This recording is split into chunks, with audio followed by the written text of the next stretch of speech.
Hello students, welcome to पढ़ लेना। और आज मैं ले आया हूँ आप सबके लिए नया टॉपिक जो है डीबीएससी 10th क्लास का, वो है बायोग्राफी राइटिंग। सॉरी मेरी वीडियोस नहीं आ रही थी, पर डोंट वरी, अब से मैं रेगुलर वीडियो पोस्ट करने वाला हूँ और 10th क्लास का जल्द से जल्द फर्स्ट टर्म का सिलेबस तो खत्म करा ही दूंगा। तो चलो स्टार्ट करते हैं बायोग्राफी राइटिंग। तो बायोग्राफी राइटिंग मैं कराऊं उससे पहले मैं बताना चाहता हूँ कि बायोग्राफी राइटिंग होती क्या है या बायोग्राफी क्या होती है।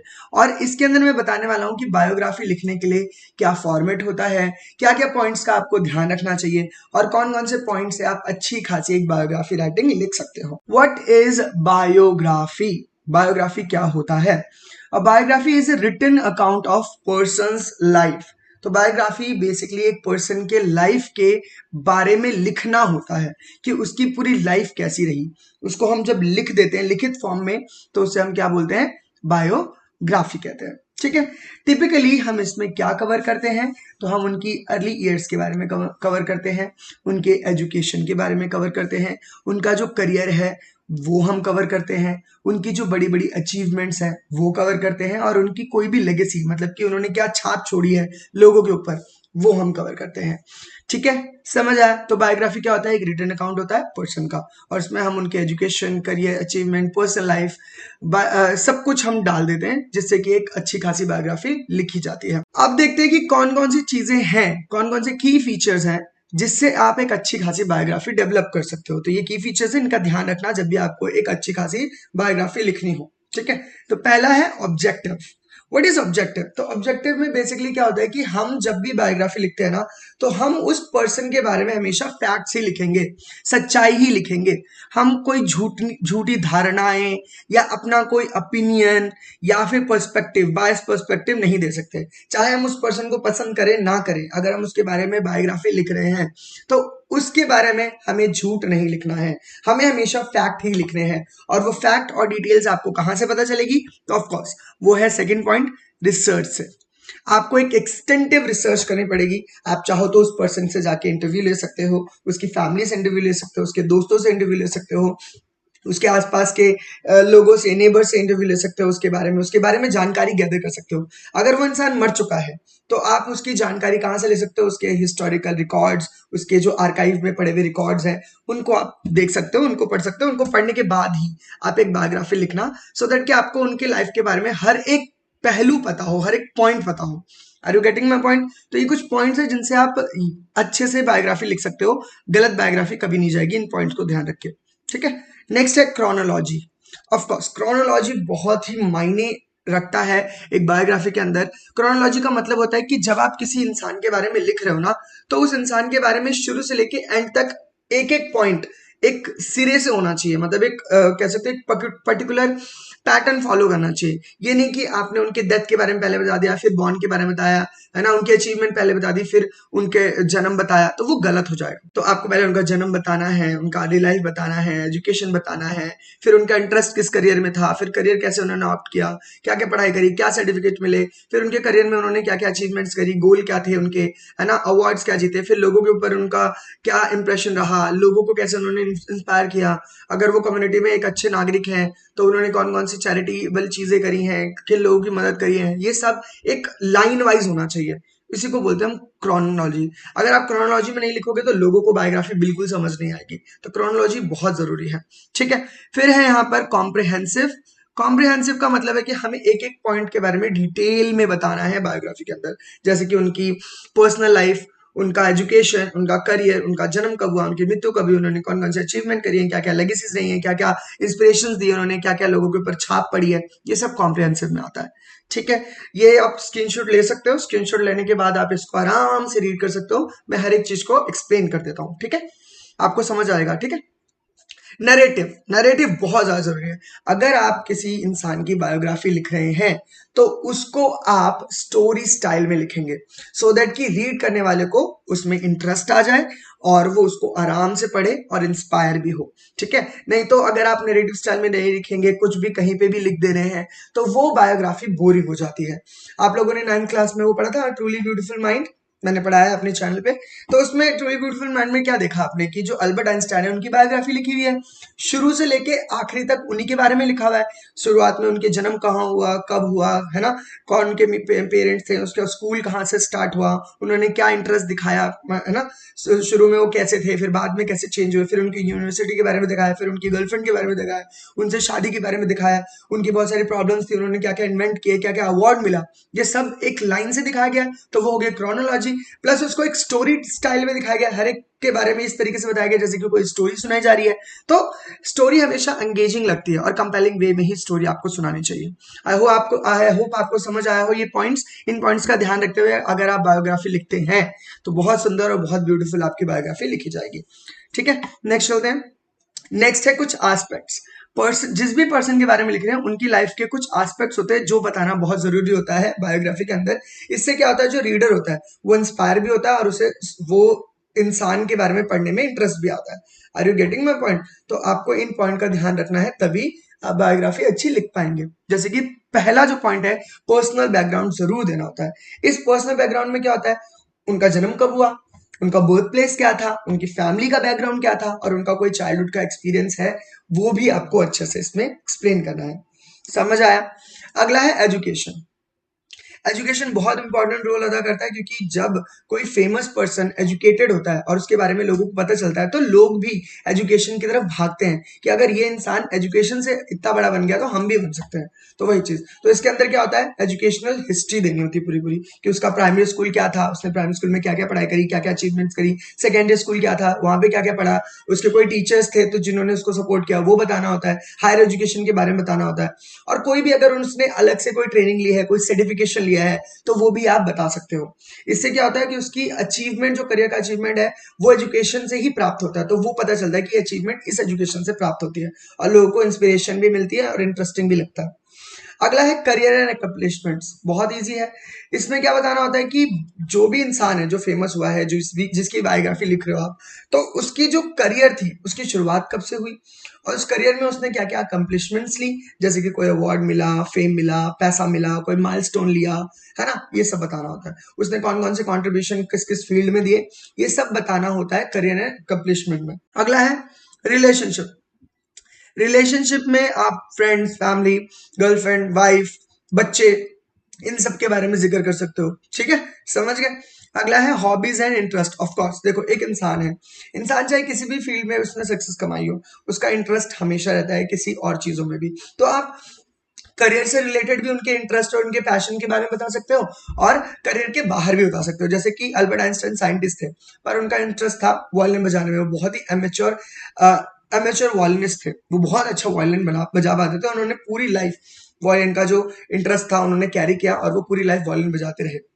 ठीक है, अपनी हॉबी के लिए। जैसे मैं एक टीचर हूँ, पर मुझे डांसिंग, सिंगिंग, है ना, और बहुत कुछ करना पसंद है, मुझे ब्लॉगिंग करना पसंद है, मुझे ट्रैवल करना पसंद है। तो ये हॉबीज और इंटरेस्ट होते हैं जो एक पर्सन के खुद के भी होते हैं, वो बताना बहुत जरूरी है। इससे भी लोग इंस्पायर होते हैं, उनको अच्छा लगता है कि हाँ भाई ये साइंटिस्ट बना है, तो इसका मतलब ये नहीं कि इसके इंटरेस्ट अलग नहीं हो सकते, अलग हो सकते हैं। समझे? अगला है challenges and obstacle. Challenges obstacle एक स्टोरी की तरह होता है। जब एक इंसान की लाइफ के अंदर प्रॉब्लम होती है ना, और उसको वो पार करता है करेज के साथ, तो ये एक इंस्पिरेशन होती है दूसरे लोगों के लिए। तो जैसे हम लोग हैं, हम स्ट्रगल कर रहे हैं अपनी लाइफ में बहुत ज्यादा, तो अगर हमारी लाइफ में जो प्रॉब्लम है हम उसको नहीं कर पाएंगे फेस, तो हम कैसे आगे बढ़ेंगे अपनी लाइफ में? तो जो लोग सक्सेस पा लेते हैं ना, उनकी लाइफ में बहुत स्ट्रगल होता है, बहुत चैलेंजेस होते हैं, उसको ही वो पार करके उस सक्सेस को प्राप्त करते हैं। जब ये स्टोरी पता लगती है लोगों को, तो लोगों को लगता है कि अगर ये इंसान कर सकता है तो ऑफकोर्स हम भी इस प्रॉब्लम को सॉल्व कर सकते हैं। ठीक है, तो लोगों के लिए एक प्रॉब्लम सॉल्विंग भी हो जाता है जब हम बायोग्राफी में किसी की प्रॉब्लम और स्ट्रगल्स के बारे में लिखते हैं। लास्ट है legacies and legacies and impact. Legacy and impact का मतलब यही है कि उनकी वजह से क्या प्राप्त हुआ हम लोगों को। जैसे अल्बर्ट आइंस्टाइन की वजह से बहुत कुछ प्राप्त हुआ हमें, साइंस पूरी चेंज हो गई थी। उनका इम्पैक्ट लोगों के ऊपर क्या था, सोसाइटी के ऊपर क्या था, ये भी बताना बहुत ज्यादा जरूरी होता है। ठीक है, इससे इंस्पिरेशन मिलती है ऑफकोर्स लोगों को। ठीक है, अब देखते हैं यहाँ पर कि एक बायोग्राफी को लिखने के लिए हमें किस फॉर्मेट का ध्यान रखना है। ये आपका क्या है, एक फॉर्मेट है। ठीक है, तो सबसे पहले आप क्या यूज करोगे, टाइटल। ठीक है, जैसे अगर आपने पढ़ा है अल्बर्ट आइंस्टाइन का चैप्टर जिसका जो टाइटल ही था अ ट्रूली ब्यूटीफुल माइंड।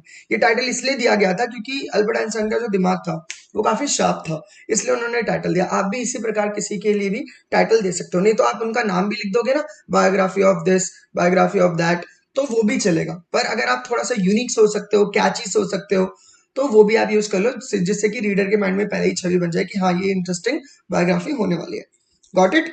अब इसमें आपको पैराग्राफ बनाने हैं। मैंने यहाँ पे कम से कम 4 पैराग्राफ बनवाए हैं, ठीक है, 6 पैराग्राफ बनवाए हैं। आप चाहो तो 3 में भी खत्म कर सकते हो उसको, ठीक है, जैसे 2-2 का ग्रुप बना के, है ना, या 4 मैक्सिमम, या आपका 150 टू 200 वर्ड्स में लिखने को आ सकता है आपके पेपर में, तो इस चीज का ध्यान रखना। ओके, चलो, तो इसमें हमेशा फॉर्मल लैंग्वेज ही यूज होती है, ठीक है, और पर्सपेक्टिव नहीं देना अपना, ओपिनियन नहीं देना अपना। Got it. आपको हमेशा फैक्ट्स ही इंक्लूड करने हैं बायोग्राफी के अंदर। तो सबसे पहले इंट्रोडक्शन में क्या बताओगे आप? इंट्रोडक्शन में पर्सन का इंट्रोडक्शन होता है, उसका नाम बताओगे, उसका कोई निकनेम है, उसको कोई टाइटल मिला हुआ है कम्युनिटी में, तो वो निकनेम टाइटल भी बताओगे। Are you getting my point? जैसे कि अल्बर्ट आइंस्टाइन को जीनियस माना जाता है, तो जीनियस एक टाइटल हो गया, निकनेम भी बोल सकते हो उसको, है ना। उनका भी बर्थ प्लेस बताओगे, कहाँ पे वो जन्म लिया उन्होंने और कितनी तारीख को जन्म लिया, ये भी बताओगे।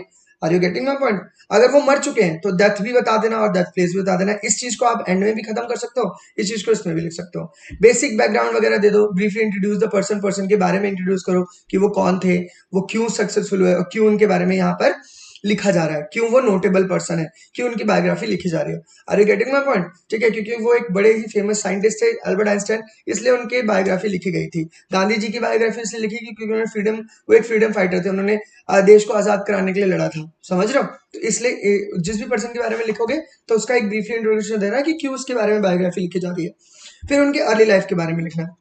अर्ली लाइफ में क्या जाएगा, उनका फैमिली डिटेल आ जाएगा, फैमिली बैकग्राउंड हो जाएगा, जैसे कि उनके पेरेंट्स कौन है, उनके सिबलिंग कौन है, और वो कहाँ पे रहते हैं और क्या उनके पेरेंट्स करते थे, ये सब, ठीक है। तो उनकी फैमिली के बारे में आ जाएगा। उनका चाइल्डहुड के बारे में इंफॉर्मेशन दे दो कि वो कहाँ पे ग्रो अप हुए, कहाँ पे पले बड़े, है ना, उनको किसने इन्फ्लुएंस किया, उनके किसी टीचर ने इन्फ्लुएंस किया, किसी दोस्त ने इन्फ्लुएंस किया, उनकी मदर ने, उनके फादर ने, उनके पेरेंट्स ने, उनके किसी घर वाले ने, ठीक है, इन्फ्लुएंस। चाइल्डहुड में अगर कोई ट्रॉमा या कोई इवेंट हुआ है जो एक्साइटिंग है बताने के लिए, वो भी बता दो। Are you getting? जब भी आप बायोग्राफी पढ़ोगे ना, तो ये सारे पॉइंट्स उसके अंदर आप जरूर नोटिस करोगे इस वीडियो के बाद, गारंटी देता हूं मैं आप लोग को, ठीक है। अगला है एजुकेशन। एजुकेशन बताना बहुत ज्यादा जरूरी है, एजुकेशन से ही तो लोगों को मोटिवेशन मिलेगी। तो उन्होंने कौन सा स्कूल अटेंड किया था, कौन कौन सी डिग्रीज प्राप्त की थी, और कौन कौन से एकेडमिक अचीवमेंट्स उनको मिली थी लाइफ के अंदर, ये भी बताना बहुत ज्यादा जरूरी है। समझ आया आप लोगों को? Next, career. अगर मैं करियर की बात करूं, तो करियर में आपको पहले करियर की बिगिनिंग बतानी है, ठीक है, कि उनकी करियर की बिगिनिंग, करियर की शुरुआत कहाँ से हुई, कहाँ से उन्होंने अपना करियर का स्टार्टिंग किया। वो स्कूल भी हो सकता है, कॉलेज भी हो सकता है, या उनकी शादी के बाद भी हो सकता है, कभी भी हो सकता है, ठीक है। उसमें करियर की बिगिनिंग में आप उनका फर्स्ट जॉब बता सकते हो, मेंशन कर सकते हो कि उनका फर्स्ट जॉब क्या रहा, है ना, उनकी इनिशियल स्टेप क्या रही। जैसे कि अगर मैं अल्बर्ट आइंस्टाइन की बात करूं तो उनका पहला जॉब था ट्यूटरिंग का, वो एक इंटर ट्यूटर थे, वो किसी प्रोफेसर के अंदर ट्यूटिंग करते थे। फिर उसके बाद उनको पेटेंट ऑफिस में जॉब मिली, वहीं से उन्होंने अपना इन्वेंशन चालू कर दिया था। याद है कि नहीं याद है? नहीं याद है तो एक बार और पढ़ लेना, ठीक है। अगला है मेजर अचीवमेंट्स। उनको क्या क्या अचीवमेंट मिली अपने करियर के अंदर, तो बड़े बड़े माइलस्टोन बताने उनके कि उन्होंने कौन कौन से माइलस्टोन गैदर किए, उनको कौन कौन से अवार्ड्स मिले, कौन कौन से रिकॉग्निशन या फेम मिला करियर के अंदर, करियर से उनको क्या क्या मिला, वो सब आपको बताना है। Are you getting my point? अगर कोई चैलेंजेस थे इस करियर के अंदर, या कोई सेटबैक रहा उनकी लाइफ में, कोई मेजर ऑब्स्टिकल, कोई मेजर प्रॉब्लम, वो जरूर इंक्लूड करना है, ठीक है। इससे इंटरेस्टिंग हो जाती है उनकी बायोग्राफी। पर्सनल लाइफ भी बता सकते हो इसके अंदर, पर्सनल लाइफ में उनके रिलेशनशिप बता सकते हो, उनके कितने मैरिजेस हुए, है ना, कोई सिग्निफिकेंट रिलेशनशिप रहा है, कोई मेन रिलेशनशिप रहा है, कितने बच्चे हैं उनके, इंपॉर्टेंट कोई फ्रेंडशिप रही है उनकी जिसने इनके करियर में पुशअप किया या मदद की इनकी करियर को बूस्ट करने में, तो वो सब बता सकते हो, ठीक है। हॉबीज इंटरेस्ट मैं बता चुका हूँ कि हॉबीज इंटरेस्ट बताना बहुत जरूरी है। उस इंसान के क्या क्या हॉबीज थे, क्या क्या इंटरेस्ट थे, कौन कौन सी चीजें, कौन कौन सी एक्टिविटी वो पर्सन एंजॉय करता था, ये बताना बहुत ज्यादा जरूरी है। Got it? फिलेंथ्रोपी, फिलेंथ्रोपी मतलब कोई भी अगर चैरिटेबल एक्टिविटीज में वो इन्वॉल्व है, कहीं पे चैरिटी करते हैं, कोई अच्छे कॉज के लिए काम करते हैं, वो बताना जरूरी है। समझ गए? ठीक है। जैसे कि अगर अगर मैं अल्बर्ट आइंस्टाइन के बारे में बात करूं, तो अल्बर्ट आइंस्टाइन ने जब वो हिरोशिमा नागासाकी के ऊपर जब बम गिरा था, उसके बाद उन्होंने पीस, उन्होंने पॉलिटिक्स ज्वाइन कर ली थी, और वो कंट्री के बिटवीन पीस करवाना चाहते थे, वॉर नहीं करवाना चाहते थे। अगला है लेटर लाइफ, आखिरी जिंदगी। खत्म होने वाली। तो अगर वो इंसान मर गया है तो उनके लेटर करियर लिखना बहुत ज़्यादा ज़रूरी है। उनका कोई मेजर अचीवमेंट रहा हो, कोई रोल रहा हो, कोई है ना, कोई चीज़ उन्होंने अच्छी करी हो। अगर उनका रिटायरमेंट है तो रिटायरमेंट बता दो कि वो कैसे रिटायर हुए, है ना? अगर एप्लीकेबल है तो। लेगेसी मतलब लोगों के ऊपर कैसे इम्पैक्ट रहा, सोसाइटी के ऊपर कैसा इम्पैक्ट रहा, क्यों उनको याद किया जाता है ना? क्यों उनको अभी भी याद किया जाता है, उनकी क्यों ये बायोग्राफी लिखी जा रही है। कंक्लूजन में थोड़ा सा समरी दे दो, ब्रीफ समरी दे दो कि हाँ भाई ओवरऑल ये पर्सन बहुत अच्छे थे, उन्होंने साइंटिफिक फील्ड में एक बदलाव लेकर आए थे। इम्पैक्ट बता दो लोगों के ऊपर क्या पड़ा। समझ गए? बहुत इजी है ये टॉपिक, इनका आप स्क्रीनशॉट ले लेना, इसको आप पढ़ लेना, इससे आपको समझ आ जाएगा कि कौन कौन सी पॉइंट्स का को ध्यान रखना है बायोग्राफी लिखते वक्त। अब मैं लाया हूं अपने ऊपर biography. Thank you thank you thank you. पर मेरा कोई ऐसा कोई मोटिव नहीं है, मैंने लिखा है बस अपने ऊपर। देखते हैं कितना अच्छा लिखा है। आपको एक से एक एग्जांपल मिल जाएगा कि आपको किसी भी पर्सन के ऊपर आ जाए, जैसे आपके टीचर के ऊपर आ जाए, आपकी मदर के ऊपर आ जाए, पेरेंट के ऊपर आ जाए, या किसी फेमस पर्सन के ऊपर आ जाए, तो आप कैसे लिखोगे। तो मैंने यहाँ लिख दिया है टाइटल में, बायोग्राफी ऑफ विशाल पाठक। तो पहला पैराग्राफ पढ़ते हैं। विशाल पाठक was born on 16 March 1997 in Banaras, known for their dedication to education, their impactful teaching methods. Pathak has been an influence figure in the lives of many students. He currently teaches English at St. Michel School, where he has been a faculty member for 10 years. तो पहले वाले paragraph में बताया हुआ है कि भैया विशाल पाठक जी जो है 16 मार्च को जन्म लिया था उन्होंने, बनारस में लिया था जन्म, ठीक है। और वो जाने जाते हैं एजुकेशन की फील्ड में अपनी डेडिकेशन के लिए, उनका जो इम्पैक्टफुल टीचिंग मेथड होता है। पाठक जो है वो बहुत इन्फ्लुएंस फिगर रहे हैं बच्चों की लाइफ के अंदर। करंटली वो इंग्लिश पढ़ाते हैं, सेंट माइकल स्कूल में पढ़ाते हैं, और वो वहां पर 10 साल से पढ़ाते हैं। पहला पैराग्राफ समझ आया? तो इस तरीके से आप भी किसी के भी बारे में क्या कर सकते हो, बायोग्राफी लिख सकते हो। नेक्स्ट पैराग्राफ पढ़ते हैं। Pathak grew up in Delhi, where he developed an early passion for English language.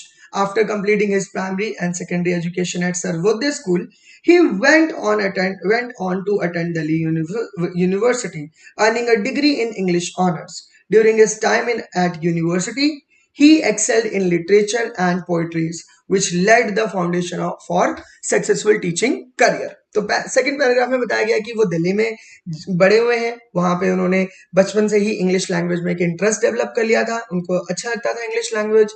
और जब उन्होंने अपना प्राइमरी और सेकेंडरी एजुकेशन खत्म किया सर्वोदय स्कूल में, तो वो चले गए दिल्ली यूनिवर्सिटी में पढ़ने के लिए इंग्लिश ऑनर्स। वहां पे उनको मिली ये डिग्री, जहाँ पे उन्होंने यूनिवर्सिटी में उन्होंने लिटरेचर और पोइट्री की पढ़ाई बहुत जोरों तोरों से करी और बहुत एक्सेल किया उसके अंदर, जिस वजह से उनका टीचिंग जो सक्सेसफुल करियर है टीचिंग का, वो उस चीज का फाउंडेशन, उस चीज का बेस बना।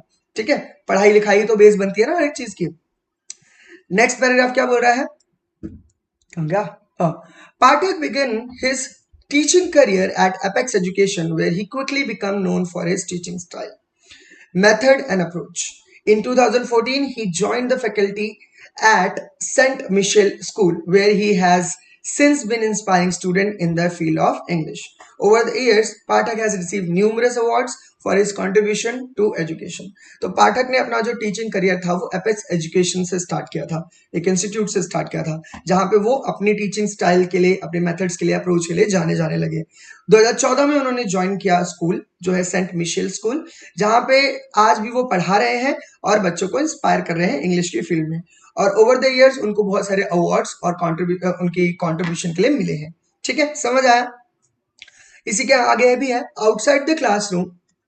Outside the classroom, Pathak is known for singing and dancing. He enjoys dancing and he is actively involved in community activities or volunteer work. Pathak is also a good husband and son. He values spending quality time with his family. तो अगर हम classroom के बाहर बात करें पाठक जी की, तो वो गाना और डांसिंग बहुत अच्छा करते हैं और वो डांसिंग बहुत ज़्यादा एंजॉय करते हैं। प्लस वो कम्युनिटी एक्टिविटीज़ और वॉलंटियर वर्क में भी पार्टिसिपेट करते हैं। पाठक के बहुत अच्छे हस्बैंड हैं और एक बहुत अच्छे सन हैं, और वो बेसिकली क्वालिटी टाइम बिताते हैं अपनी फैमिली के साथ। Pathak has left a lasting impact on countless students, many of whom credit him with inspiring their love for English. तो पाठक जो है उन्होंने बहुत लॉन्ग लास्टिंग काउंटलेस इम्पैक्ट डाला है बहुत सारे स्टूडेंट के ऊपर, इसीलिए वो हमेशा क्रेडिट देते हैं कि इन्होंने इंस्पायर किया है इंग्लिश के लिए, इंग्लिश के लव के लिए बच्चों को इंस्पायर किया है। He is dedication to student success and passion for teaching have made him believed figure in the school community. क्योंकि वो डेडिकेट अपने आप को पूरा डेडिकेट कर देते हैं स्टूडेंट की सक्सेस के लिए, और उनका टीचिंग का पैशन भी बहुत ज्यादा है, इसीलिए स्कूल कम्युनिटी में उनको बहुत ज्यादा पसंद किया जाता है, प्रेज किया जाता है। Pathak continues to shape the lives of student leaving a legacy excellence and compassion. Pathak जो है बहुत सारे बच्चों की लाइफ को शेप करते हैं और एक तरह से कह सकते हो कि अपनी लेगेसी छोड़ते हैं कि बच्चों की लाइफ एक्सेल बनती है, और कंपैशन के साथ वो काम करते हैं। As a dedicated educator, Pathak has not only imparted knowledge but also instill value that extended beyond the classroom। तो वो बहुत ही डेडिकेटेड एडुकेटर है। पाठक ने ना तो अपनी नॉलेज ही दी है, बल्कि उन्होंने बच्चों के अंदर वैल्यूज भी डाली है जो क्लासरूम के बाहर भी उनके काम आने वाली है। His commitment to education and unwavering support for student have made him an exemplary role model for both current and future generation teachers. तो यहाँ पे बोला गया है कि उनका कमिटमेंट एजुकेशन को लेकर और उनका सपोर्ट बच्चों के लिए जो है वो एक एग्जाम्पल है, रोल मॉडल है, किसके लिए? Both and future generation teacher के लिए। टीचर्स को ऐसा ही होना चाहिए। ठीक है, अगर आपको लगा हो कि इसमें मैंने बहुत ज्यादा बड़ा चढ़ा के लिखा है, तो ऑफकोर्स मैंने बड़ा चढ़ा के लिखा है, इतना मैं कुछ करता नहीं हूँ, पर फिर भी मेरे को एक आपको एग्जाम्पल देना था बायोग्राफी का, तो मैंने सोचा क्यों ना मैं अपने ऊपर ही बायोग्राफी लिख दूं, जिससे आपको एक सपोर्ट मिले, एक हेल्प मिले कि हाँ बायोग्राफी किस प्रकार लिखी जाती है और कितनी ईजी होती है बायोग्राफी लिखना। आई होप आपको ये टॉपिक बहुत अच्छे से समझ आया होगा और अब आप बायोग्राफी लिख पाएंगे अच्छे से। और अगर आपको ये वीडियो अच्छी लगी है, मेरे पढ़ाने का तरीका आपको अच्छा लगा है, तो प्लीज लाइक कीजिए, सब्सक्राइब कीजिए मेरे चैनल को और शेयर कीजिए अपने दोस्तों को ये वीडियो ज्यादा ज्यादा, सो दैट कि ऐसी वीडियोस में और भी लाता रहूं। मिलेंगे नेक्स्ट वीडियो में।